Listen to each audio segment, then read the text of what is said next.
Hello guys, ഞാൻ നിങ്ങൾക്കൊരു സംഭവം കാണിച്ചു തരാം. അത് കണ്ടു കഴിഞ്ഞിട്ട് ഞാൻ അതിൻ്റെ അഭിപ്രായം പറയാം. വീഡിയോ എടുക്കുന്നതിൻ്റെ പ്രത്യേകം ശ്രദ്ധിക്കുക. നിങ്ങൾക്ക് എപ്പോഴെങ്കിലും നിങ്ങൾ വീഡിയോ എടുത്തിട്ടുണ്ടെങ്കിൽ സമയത്ത് നിങ്ങൾ പോസാക്കി വെച്ചിട്ട് വീഡിയോ എടുക്കാറുണ്ടോ? എന്നിട്ട് വീണ്ടും രണ്ടാമത് നിങ്ങൾക്ക് എടുക്കേണ്ട അവസ്ഥ വന്നിട്ടുണ്ടോ? അതുപോലെ ആയിരുന്നു ഗൈസ് ഇപ്പോൾ എൻ്റെ അവസ്ഥ. ഞാൻ ഓൾമോസ്റ്റ് ഈ ഒരു സംഭവത്തിൻ്റെ റിവ്യൂ ഞാൻ പറഞ്ഞു കഴിഞ്ഞ് ബായും പറഞ്ഞു കഴിഞ്ഞ് നോക്കിയപ്പോൾ പോസായിട്ടിരിക്കുന്നു. ഇപ്പം ഞാൻ ആദ്യം തൊട്ട് വീഡിയോ എടുക്കുകയാണ്. സ്റ്റാർട്ട്.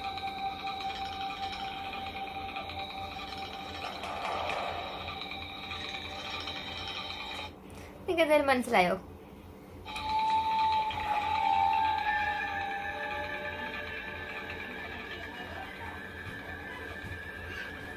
Machine matrix.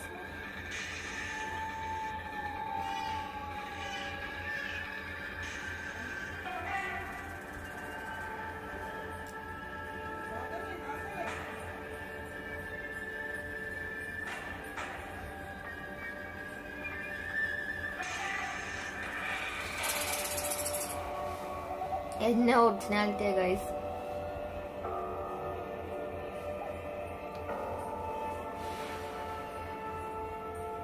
എന്റെ പൊന്നും, മൂവിയിൽ പോലും കണ്ടിട്ടില്ല ഇത്രയും സ്നേക്ക്.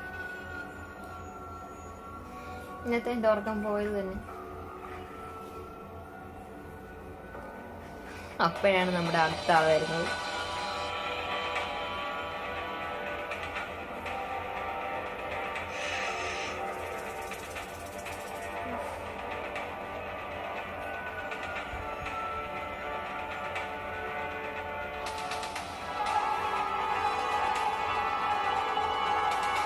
നിങ്ങൾ മസ്റ്റായിട്ട് ഇത് പോയി കാണണം കേട്ടോ.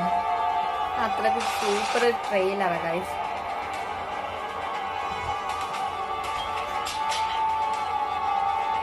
കുട്ടൊക്കെ തുറന്നാ വരുന്നത് സംഭവം.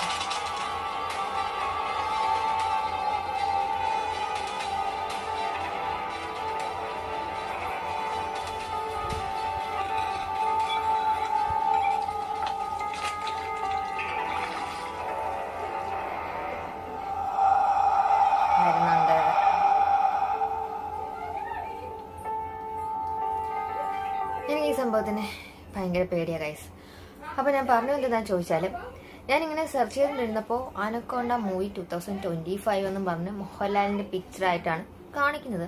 അപ്പോൾ ഞാൻ വിചാരിച്ചു ശരിക്കും അങ്ങനെ. ലാസ്റ്റ് ഞാനിത് ഫേക്ക് ആണോ റിയൽ ആണോ എന്നറിയാനായിട്ട് ഞാൻ ഗൂഗിൾ വരെ സെർച്ച് നോക്കി ഗൈസ്. പക്ഷേ ഇത് ശരിക്കും പറഞ്ഞാൽ ഫേക്ക് ട്രെയിലറാണ്. മെഷീൻ മൂവീസ് എന്ന് പറയുന്ന ഇതൊരു യൂട്യൂബറിൻ്റെ ആണ്. ഈ യൂട്യൂബർ ശരിക്കും എന്താ ചെയ്യുന്നതെന്ന് ചോദിച്ചാൽ, പുള്ളിയുടെ ഓൺ ക്രിയേറ്റിവിറ്റിയിൽ ഇതുപോലെ AI-യുടെ ഹെൽപ്പോടെ ഓരോ ക്രിയേഷൻസ് ഉണ്ടാക്കിയിട്ട് അത് യൂട്യൂബിൽ പോസ്റ്റ് ചെയ്യുക ചെയ്യുന്നത്. എന്താ പറയുക, ഗംഭീരം, ഒരു രക്ഷയില്ല. കാരണം എന്നെപ്പോലെ തന്നെ ഇതിൽ കമൻ്റ് ഇട്ടിരിക്കുന്ന ഭൂരിഭാഗമല്ല, ഒരു 100% ആൾക്കാരും ഇത് ഒറിജിനൽ ആണെന്ന് കരുതി കയറി കണ്ടതാണ് കേട്ടോ. പക്ഷേ ഈ വീഡിയോ ചെയ്ത വ്യക്തി, നിങ്ങൾ ശരിക്കും പറഞ്ഞാൽ നിങ്ങൾക്കൊരു ക്രിയേറ്റിവിറ്റി ഉണ്ട്. നിങ്ങൾ മസ്റ്റായിട്ട് ഫിലിം ഇൻഡസ്ട്രിയിൽ പോവുകയാണെങ്കിൽ ഈ മൂവിയായിട്ട് ചെല്ലുവാണെങ്കിൽ ഉറപ്പായിട്ടും വിജയിക്കും കേട്ടോ. അത് 100% ഉറപ്പാണ്. കാരണം അത്രയ്ക്കും മോഹൻലാലിൻ്റെയും മമ്മൂട്ടിയുടെ ഫേസ് വരെ, പക്ഷെ കുറച്ച് വ്യത്യാസം ഉണ്ടെന്നേ ഉള്ളൂ.